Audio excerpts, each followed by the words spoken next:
Anghel, nandito naman tayo sa panibagong episode. So, gagawa po pala tayo ng form. Hindi siya automatic, pero okay lang yan. Next time na automatic, guys. Kasi hindi naman natin masyadong to. So, dito na pala tayo na. Dito pala ako gagawa ng form para malapit sa akin yan. Hindi ko pa nilalagyan ng mga fairness yan. So, let's go. So, papass forward natin to, guys. Tapos, mag-aano tayo. May polar bear pa, guys. Aray ko. Ayan. Patay muna natin. Ay! Oh my god. Oh my god. Pero, pinapatay ako eh. Sorry. Ayan. So, papass forward na lang natin to. So, yeah.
Tapos na po ang aming episode.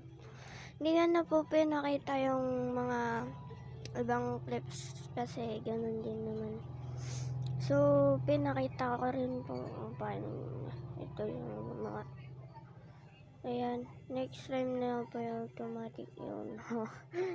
Aanayin ka na lang po to mag-go. So, ayan. Bye guys. Bye. Bye mga Anghel.